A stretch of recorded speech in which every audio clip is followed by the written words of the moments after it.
जब राजा भोज ने 18वीं बार सिंहासन की ओर हाथ बढ़ाया तो प्रकट हुई एक भावुक लेकिन तेजस्वी पुतली सूर्यमाला।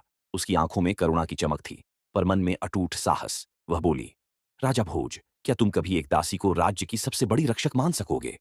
क्या तुम उसकी निःस्वार्थ सेवा को राजमुकुट से ऊपर रख सकोगे? राजा विक्रमादित्य के महल में एक दासी थी, भानुमति। वह बचपन से ही राजमहल में पली थी और रानी की प्रिय सहेली बन गई थी।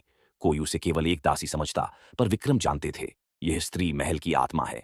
एक दिन उज्जयिनी के ही एक दरबारी ने षड्यंत्र रचा। उसने दुश्मन राज्य से गुप्त संदेश भेजा और कहा, राजा विक्रम को महल में ही विष दे दिया जाएगा। भानुमति को इस बात का पता चल गया। उसने देखा कि भोजन में विष मिलाया जा चुका है। राजा को समय पर बताने का कोई रास्ता नहीं बचा था। सभा चल रही थी और राजा उसी थाल से भोजन करने वाले थे। भानुमति ने बिना एक क्षण गंवाए वह भोजन स्वयं खा लिया। सभा चौंक गई। राजा ने उसे रोका, लेकिन देर हो चुकी थी।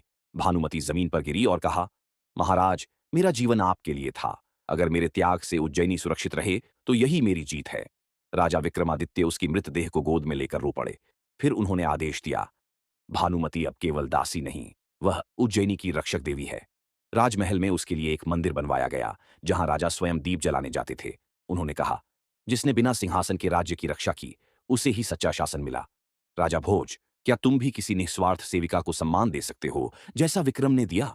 क्या तुम अपने राज्य में त्याग को सबसे ऊंचा स्थान दे सकते हो? यदि नहीं, तो यह सिंहासन तुम्हारे योग्य नहीं है। ये कहकर वह पुतली प्रकाश बनकर विलीन हो गई।